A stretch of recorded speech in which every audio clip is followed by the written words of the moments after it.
Hi, my name is Moshe Kindler, and I'm the publisher of The Jewish Link, Hi, this is Elizabeth Kratz. I'm editor of The Jewish Link. and you're on the Jewish Link Pitch Meeting podcast. Okay, Elizabeth, we're here on another fall morning and on the Pitch Meeting podcast, and we have a very, very special guest who actually I've known for many years, but not well, okay? But we shake hands, we say hello, but I don't think we've had a long conversation, and his name is Rabbi Avi Berman, who is the executive director of the OU in Israel, OU Israel. Rabbi Berman, welcome to the Jewish Link, and so happy to see you here. And the truth is, I actually see him all the time davening mincha at our neighbor, Norman Schmutter. Oh, so that's where I typically see you. So welcome. It's a great minion. It is a good minion. And I know that this is kind of like your base when you come to North America, or one of your bases, I'm sure. Definitely one of my bases, and I think the Tina community, as well as a number of other communities across North America, their heart is with Israel at any given moment, definitely during times of war, and therefore it's a natural for me to come here, to meet up with my friends here, for people to want to get interested, want to support, and want to be part of what we're doing in Israel. So how did you get to Israel? Because you don't sound Israeli. Can we back? I just had a really good English teacher in Israel. I don't think so. Can you share your Aliyah story? So I grew up in Brooklyn, Staten Island, and then one day I come home from school. I was learning in RJJ at the time, and walk into the house, and my parents are sitting on the couch, and they say, "Avi, could you come over? We want to talk to you." And I'm like, "Sure. What's this about?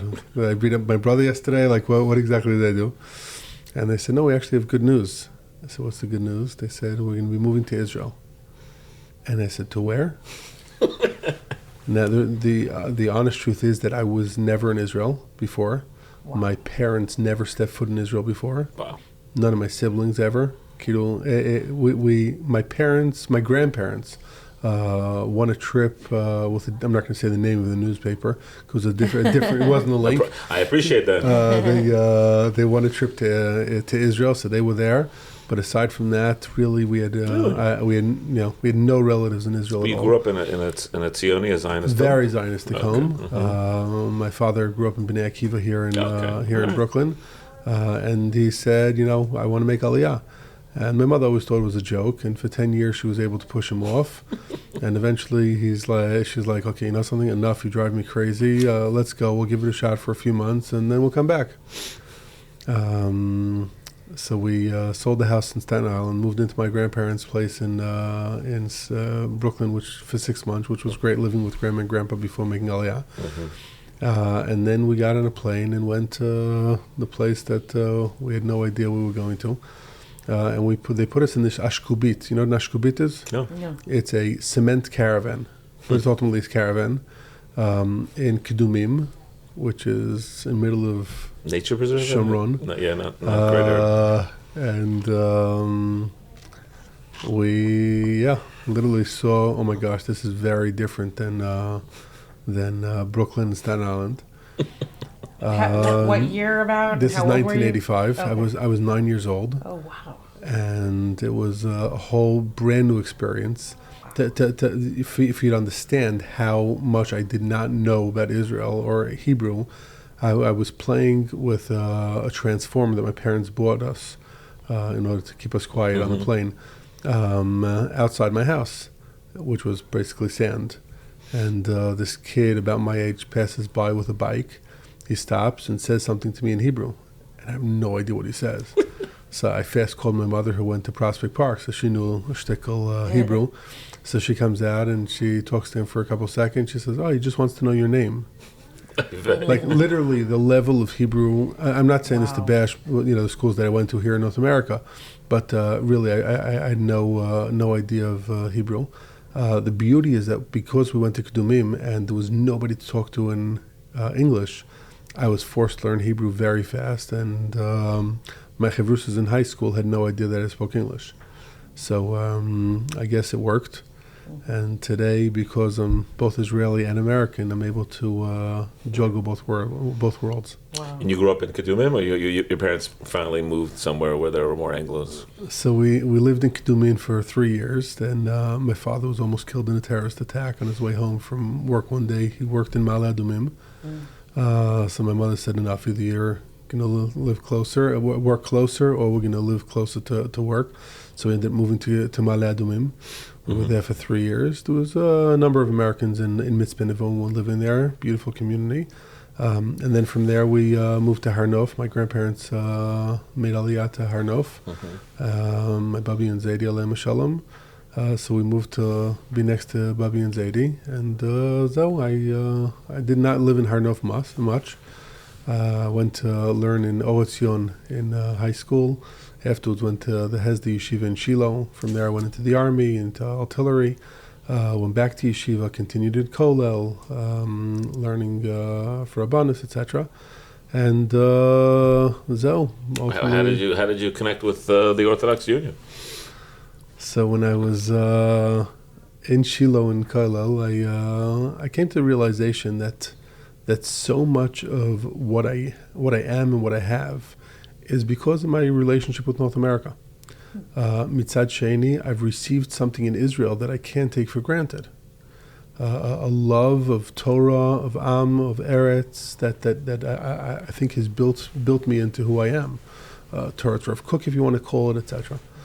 And there was a desire I had inside, more of a calling, a yearning, to say, something, Avi, where's your role in North American Jewry? So went and did a program called Shal, which was a Shalavim Shlichut Idud Lagola, in order to prepare you for Shlichut. And many people came to speak to this group of 15 of us that were sitting twice a week and learning and all preparing Anglos ourselves. or no? Mixed? No, mixed. Mixed. There were some Israelis that they wanted to do Shlichut, and many Anglos. And one of the people that came to talk to us was a guy by the name of Reb David Kamenetsky, Olav Shalom. Sure. And he came and spoke about NCSY. And I'm like, wow, this sounds pretty cool. Like, really, you get to educate but also have fun at the same time? Like, that sounds like a lot more enjoyable than standing in the class and yelling at your kids, stop talking. And I was very drawn to it. And when we were ready for Shlichut, spoke to Rav Mordechai Eliyahu, my Rav. He said, listen, your oldest is 3, you have 3 boys. Now's the time to go to Shlichut. If you have that yearning and Bezrat Hashem, you'll be good at it. So now's the time. Checked out all the different options and ultimately went to Vancouver, British Columbia. Oh, I think I knew that. Yes, okay. And Interesting. took a branch of NCSY. There was about 15 teenagers in Elizabeth, you have to tell me your Vancouver connections. Oh, I have my sister-in-law and brother-in-law are there. They raised their kids there, 3 kids. Really? And my nephew became like a Chabad. He's in Kollel, like different kinds of, I don't know. Like he went to YU, but then he just kept going with Chabad. Mm-hmm. Which family? Kaplan from South Africa originally. Okay. Yeah. Yefé Mod. Yeah. Yefé Mod. So Vancouver's a beautiful community. We got there. The community embraced us. It was remarkable. We're in the Shar Tzedek synagogue, part of the Kollel. It was really incredible. Also, we have a community Rav from there now, Rabbi Akoka. Rabbi Ilan Akoka. Yeah, he was my son's Rebbe. Him and Dina. Yeah. Incredible people. So the Vancouver community really embraced us. We took NCSY there from about 15 kids and turned it ultimately to a region of the Northwest region to about 1,500 kids. Mm-hmm. And thank God, many of them are living in Israel today, Bali Tshuva, it's a whole, Baruch Hashem. I just came from Toronto now, where on Motzei Shabbos and until 11 o'clock at night, I was sitting with all my alumni from Vancouver that are living in in Toronto. Many have built families and kids, etc.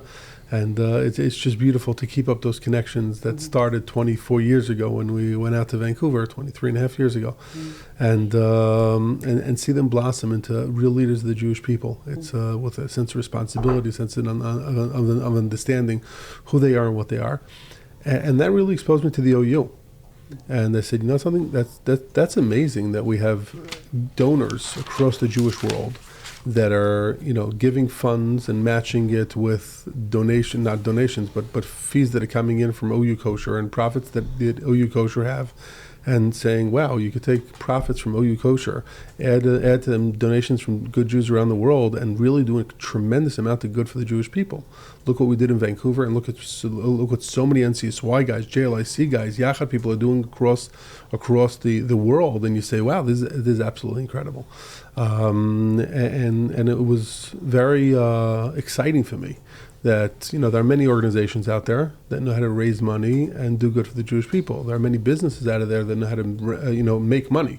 But when you're able to take the two and put them together and have part of your organization that knows how to bring in money, part of your organization that knows how to bring in donations, but then together to do incredible things for the Jewish people, for me that was like, something. This is an organization that doesn't come over to a donor and say, listen, could you give me $10,000? But they understand how hard it is to work to make $10,000, right? Mm-hmm. And that's why I'm so proud to be part of the organization. Yeah. Well, let's get from Vancouver back to Israel. So let's. How long was the? So we were there for 5 years. Okay. Had another 2 years, two boys while we were living in Vancouver. Went back to Israel with 5 boys. Wow. And when almost a basketball team. Well, it goes on. Kept going. Okay. And when they notified the New York office that we'll be leaving Vancouver, I got a call from Steve Savitsky, former president of the OU. He's like, Avi, if you're really leaving Vancouver, which we don't want you to do, but if you're really leaving, we'd like you to take the position running the OU in Israel. We're looking for somebody that's going to be very Israeli, very American, but also understand the value of the OU and connect between the OU in Israel and OU New York and be able to be one organization. And thank God, we went back to Israel. And the organization then was about a 6 million shekel budget. We had 175 employees, mainly working with teens at risk and the Anglo community, the English-speaking population. Today, actually, let's talk about that. We spoke about that. The OU, most people here associated with NCSY for sure. By the way, but not as much in Israel. Tell what is the OU doing in Israel for youth at risk and things like, or that's because that's a little bit new for us. So even me, and I thought I know everything the UNCSY does. Go clearly, you don't read the whole link. I do read the link. I read my paper. I mean, this used to be at the beginning. I would read maybe like 80-90%. I will admit that the percentage has gone lower to 40-50. But it's almost a whole book now. No, so the truth is, I will say I read pretty much everything that could potentially get me in trouble. That's what I try to read, and plus a couple columns actually I do like. So keep going. Yes. Okay. So I think the beauty of the OU is that we're very modest in our marketing, and really when we have to sit down at the beginning of the year and put together a budget and we say, okay, could I open another branch for teens at risk, or add another social worker, or take another 200,000 shekel and put it towards marketing, we tend to always put it towards a social worker, or always put it towards another branch. And very seldomly are we adding into marketing. Now, many will come over and say, Avi, that's a stupid mistake, because the more you market, the more definitely if I'm talking to the people from a newspaper, the more you market, more people know, the more people want to invest. And we have seen that, and that's why we try to keep a fine balance between both investing and marketing. In addition to opening more branches and helping more teens. Where did that come from, by the way? The OU getting into this. I mean, the Orthodox Union is an American organization. It has a presence in Israel. So where is the work that you're about to tell us about with the organization like Zula? Was it an outgrowth of NCSY? Was it a kind of did it happen like as an accident, or that's because I don't remember growing up. That's not. Yes, of course, everyone knows OU, Kashrus, and NCSY, Kiruv, or not to say Kiruv today. But where did that come from? Where did that start? So it started when I was 2 years old. So I can't really tell you exactly what happened, but I will tell you based on what I've heard from many people that were there before me and did great work before me. There was George Falk was on the OU board. And he would walk around Israel, and he would see that the American teens that are coming to learn in Israel for the year and others are coming to the Sheridan Plaza they used to be called Sheraton Plaza Hotel, and were just roaming around every single Thursday night and Motzei Shabbos, and they were being kicked out of the hotel and coming back in and kicked out, etc. And it's like, where are they supposed to be? And he basically went over to somebody he knew in the Jewish agency, came over to the OU and said, guys, these are our teens. Let's create a center for them. And that's when we opened the on 10 Strauss in the above Hatsofer. I remember, yeah, sure. And that became a place where Malava Malkas and Shiurim and stuff like that. It was not that big. I remember going to it. It was very small, actually. It was very small. Yep. And that, by the way, is when we started Torah Tidbits. Yes. Because they put out a weekly page of all the different activities that are happening there, and instead of just putting that in the shul, we said, okay, let's put a Dvar Torah on the back page. And it ended up being a really great publication. Just the Torah Tidbits, whenever I get asked, like, just for you to know, I looked into publishing a paper in Israel. And whenever I get asked about, the first thing that people tell me is, what about Torah Tidbits? Okay, and the truth is, I will say, I look at Torah Tidbits whenever I'm in Israel to see all the real estate advertisers I don't have. Okay, meaning there are a lot of Israeli real estate advertisers who would consider advertising the Jewish link. So I'm already reading the Torah Tidbits from a business perspective, and it's a good publication. Absolutely. I'll give you a bracha. You should be able to afford the real estate in Israel now. Yeah, yes, that's a big bracha. Yeah. Today in Israel, it's crazy the prices. But listen, I guess you have 6 million Jews around the world that want to buy a place in Israel. Yep. That's correct. Anyway, so we opened the center on Rehov Strauss. And then I must be honest that aside from opening a place that ultimately became the place for all English speakers to come and feel comfortable, where everything, ultimately a matnas, a community center that has become Torah oriented, it's the OU, but it's really a place where people come and go and feel that they are growing in, connecting in. But the OU also has a really big advantage, and that is that we've developed over the last 70-something years a program called NCSY, with very unique skills of working with teenagers. I don't know if you know, but there are very few adults that like working with teenagers. Okay, your average adult doesn't even want to deal with his own teenagers many times. So to find adults that are passionate about working with teenagers, that want to spend time with teenagers, that know how to talk to teenagers, that know how to inspire teenagers, is really something incredible. Can I just make a quick admission here? Yeah, Elizabeth I've heard it before, but it's funny. It's completely appropriate. It's perfect. Yeah. I have to say it. I'm so sorry. I have to be indulgent. NCSY Kolo. I was a madrich. Summer of 1996. Okay. Wow. And I'm in Swayu Smicha, and my last name is Kinderler. And if you know what Kinderler means, it means child teacher. Okay. So in theory, I should be a teacher of children. Well, Rabbi Benovitz, who's a friend, and in his infinite wisdom, decided to give me the toughest kids. Okay. The kids. I had my chabura was the guys who really, I don't know what they were doing there, okay? They were the toughest kids, all very bright, very special group. And my joke is to Rabbi Benedict. They ended up teaching you. But they learned something from NCSY Kolo. And you're gonna laugh, and it relates to your point. I prefer adults. Exactly your point. And I want you to know, I told Rabbi Benovitz this, I said, if you just give me the nerds, okay? Because I was a nerd. And I said, if you just give me the nerd, I would be a totally different person today. And he didn't apologize, but that's okay. But I'm just saying, the point is, you're 100% right. Yeah, yes. It takes a certain kind of personality and strength of character. I always say, if I walk into a meeting of 100 adults, right, that are sitting and having a great time, cocktail party, whatever it is, okay, and I walk in and say, guys, in the next room there are 7 teenagers. They would like to talk to a few adults. Who here is interested in going to speak to them, right? How many would raise their hand and say, me? One, I would definitely be one, but I usually people say between 3 and 5, but the vast majority of adults would not. Yeah. So what we've done in Israel is we've said, listen, if we've developed the techniques of how to work and talk to teenagers in North America, that heart, that unique perspective, is something that we could copy in Israel, and that's really what we did.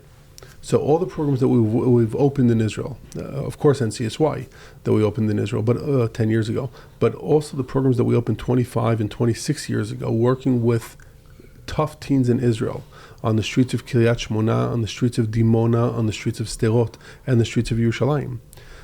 Taking these teens and giving them an unconditional love and the desire for guidance in order to become better people. Is really something that we've taken from the model and the mindset of heart set of NCSY, and ultimately made him Israeli. The Zula, in NCSY you have Havdalah candle, and the Zula you have this big candle sitting in the middle of the. I invite you both to come and see the Zula. It's a remarkable place, both in Tzfat, in Yerushalayim, and across the country. Literally working with teens that your average person sees them and crosses the street. Our teens, our staff are working with these teens day in and day out, with tremendous results. And we're walking into neighborhoods where the enrollment rate into the IDF, and I'm not even talking wartime.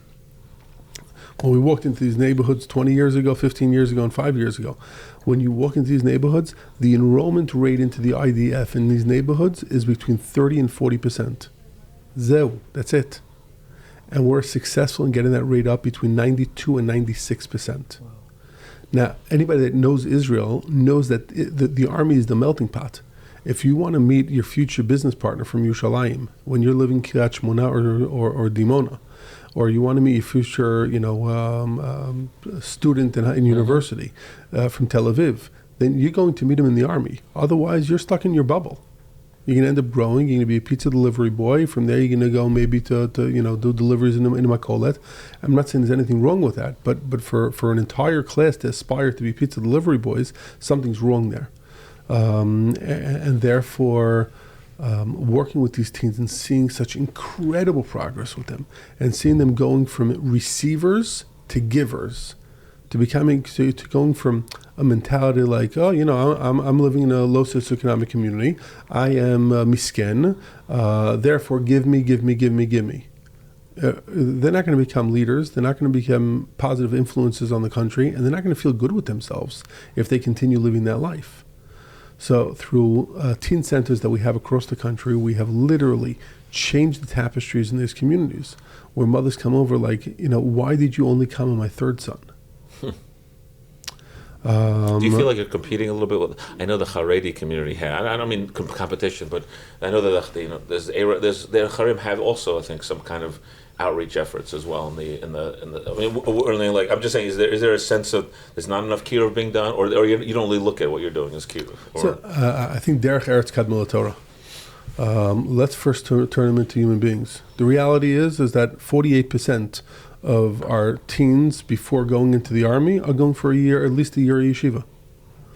But when you walk into a place and your goal is fast put on tefillin, fast put on it changes the entire mindset. We're not there for that. We're coming and saying, listen, we have a beautiful population of teenagers that are looking for role models. They're looking for people that are going to guide them how to be positive people in the future. They don't want to continue living in the same cycle of poverty and the same cycle of crime. They're sick and tired of it, but they don't know another world. So if I start talking to them about, if you put on tzitzis and tefillin, everything's going to be okay, it's not true. Mm-hmm. You don't have people that put on tzitzis and talis and keep Shabbos and are terrible people. Unfortunately, we do. For sure. Interesting. I didn't know any of that stuff. I know that there are 10,000 teenagers a month. 10,000 teenagers. Wow. We hear a similar program like this from Migdal Or a little bit. Yeah. Mm-hmm. Rabbi Grossman, sure. And so Rabbi Grossman's doing wonderful work. Work. Do you have partnerships with these kinds of other Israeli organizations? Yes. So actually, Rabbi Grossman opened a place called Zoharim, which is doing great work, and they took a number of our staff from the Zula to come and work with them and teach them and ultimately develop that place. We definitely want to work. We do work. We want to work. We're always open to it. Generally, our policy in Israel is we do not do anything solo. Doesn't exist. I am going to work with the municipality. I'm going to work with the Ministry of Education. I'm going to work with the Ministry of Welfare. I'm going to work with Kidum Noar. Whoever I could work with in any single municipality that I walk into, we do. Why? Because 1 + 1, generally speaking, becomes 3 or 5. Mm-hmm. So if I'm able to save on resources and work within a municipality and get names from the school, a teacher comes over to our advisor and says, listen, if you could really focus on Yossi and Shlomi, because they're really going through a rough time, right? And my advisor knows that, but Simcha Rabba, let's stay after hours and just talk to Yossi and Shlomi for a couple extra minutes and be able to inspire them for the next day in school. Like we're working hand in hand. We're not competing against anybody else, right? At the end of the day, I'm not taking a report card and giving myself, wow, look, we got this kid, or he got this kid. We're in one country, and if we don't help the country together, where are we going to get to?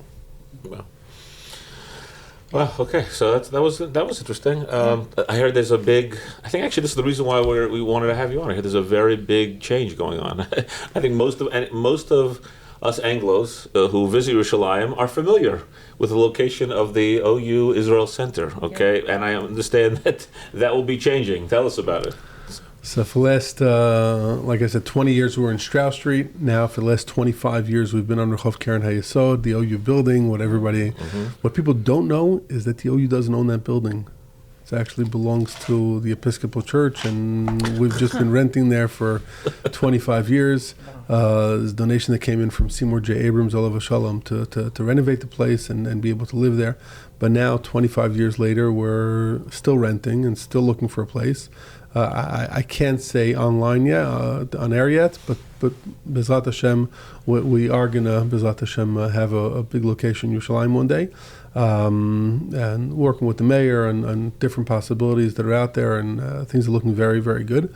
So for us, the fact that it was up the street from the Imbal, around the corner from, it was like perfectly located for the I guess Anglo. All the hotels. Yeah, the hotels were perfect. Correct. So for the hotels, it was amazing. Yeah, but I don't know if you needed that necessarily. But we're not there for the hotels. Correct. Okay, we were very happy that the hotel people were coming and enjoying the program. But let's be honest, somebody that's living in Harnof or living in Ramot, it's not. For them to come to Rehov Keren HaYesod, it's like, what? It's like so not centrally located anymore. The traffic in the city, Baruch Hashem, is insane. You know, just from when I took position 18 years ago, the number of population of Yerushalayim, we grew by over 300,000 people in Yerushalayim in the last 18 years. The world has changed technologically. People aren't driving an hour in traffic to go listen to a class and then go home for an hour. Mm-hmm. That world is gone. We have Zoom and we have YouTube and we have things that didn't exist 18 years ago, and therefore people want things closer to home. And one of the great things is that we have a staff that is really with our finger on the pulse, and we realize that. So we said, something, why are we holding on to a building that is wrongly located in the wrong neighborhood, helping a small population that is living there, and all the other empty homes of Americans that are living in America and coming twice a year. But there are much more centrally located locations in Yerushalayim, one of which we're looking to move to. But in the meantime, we have developed partnerships with synagogues and community centers across Yerushalayim, and we are moving all of our activities from the OU Center out to Yerushalayim. I just got the numbers from our director, Rabbi Sam Shor, last week, and literally I have him here. Every single class, at least doubled, most tripled and quadrupled the numbers of participants since we moved out. So we moved all our programs September 1st out to the different communities. It has changed the shiurim, changed the activities. Wow. Our tiyulim have more people. Our classes have more people. People are more engaged. The amount of people, as well as the array, the different people that are coming, it's incredible. And you're saying to yourself, wow, so we were stuck inside a building and you had 3/4 of the people that weren't coming because we were stuck in that building. Yeah, I'm pretty sure we did the right thing in moving out. So we're moving all of our offices to Har Chotzvim because, let's be honest, we just can't fit. We opened JLIC in Israel over the last 10 years. We opened Yachad in Israel. We opened NCSY in Israel. We opened many other programs. I can't even go on. And we just don't have where to sit. Also, Har Chatzim is the business center of Jerusalem, one of the main business centers of Jerusalem. You know, it's actually exciting. We have so many Anglos that are working in Har Chatzim that are saying, so we're starting to lunch and learn in English. It's like, so our goal is literally every single day of the week to have a different lunch and learn, one about Kashrus, one about Parsha, one about Gemara, every single day of the week to make sure that the employees in Har Chatzim are getting mincha, lunch, Torah. I'm actually very excited about this move. When you say when you move to all these communities, do you still retain that Anglo flavor? Do you still absolutely? So meaning these are there's still emphasis on Anglos, correct? Olim, first generation, correct. Okay. The programs we're doing for Israelis are Mitzvat Yeshiva Eretz as far as the OU is concerned. I've heard Rabbi Hauer and Josh Joseph and Mitch Ader refer to this many times. Our Mitzvat Yeshiva Eretz is really the work we're doing with teenagers at risk across the country, and that's why we have so many people helping us and donating towards this program, because they come and say, "What's my Yeshiva Eretz? Is my Yeshiva Eretz? I'm going to come, I'm going to walk around Mamila, I'm going to go to a hotel, I'm going to buy a house in Yerushalayim, or is it me saying, okay, I want to be able to influence a kid in Dimona?" Because a kid in Dimona and a kid in Ofakim and a kid in Kiryat Shimona is not. That's where I'm going to influence the future of the state of Israel. We're a time of war now. Well, I was going to get that. I was going to say the world's changed the last year, or Israel's in a different spot where it's a everyday. So how has your life, your work, your job changed, and the OU's job changed specifically due to the war? Yeah.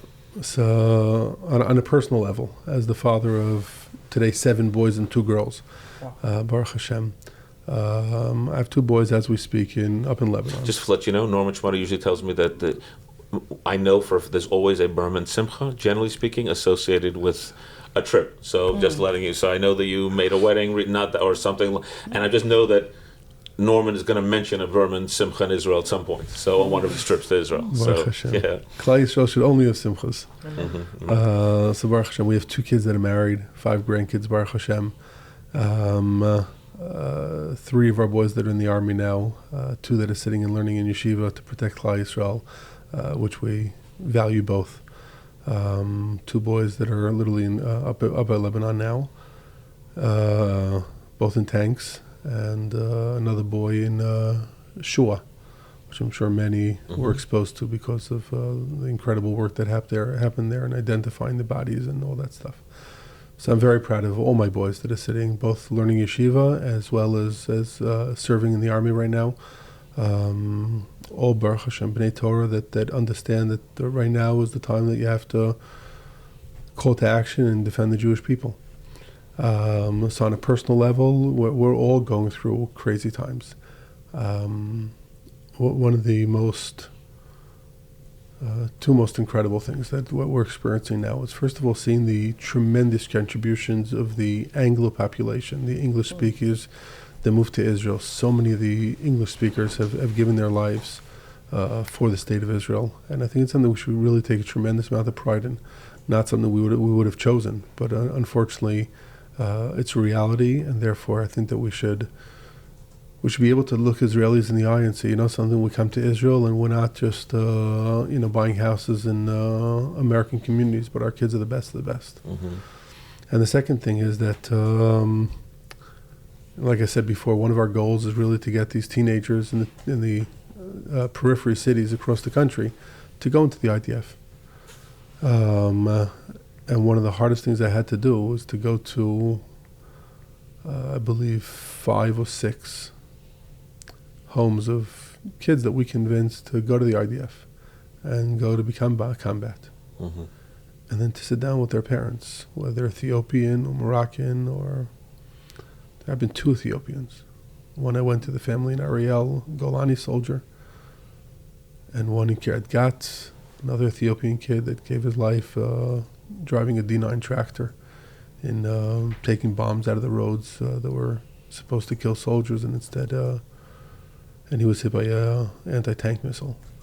And you sit with these families, and just one after another, and you know that what you did was right. You know that convincing him to go to the IDF and becoming a combat soldier and contributing to the state of Israel, and ultimately giving their lives to the state of Israel.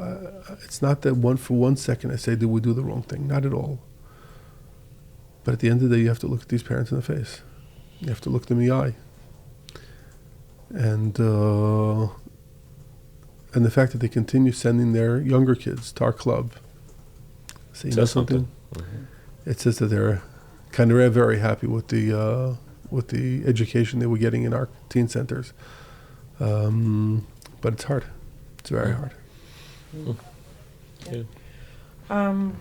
It does seem that your work is running the gamut of the Israel experience from the different perspectives of the Aliyot, like you're getting to know the different cultures inside Israel. It seems that is an enormously beneficial opportunity. And can you provide some insight into how the cultural differences are creating a new tapestry inside Israel? I think that the mentality of the English speaker always was, I come to Israel and I go to the back burner.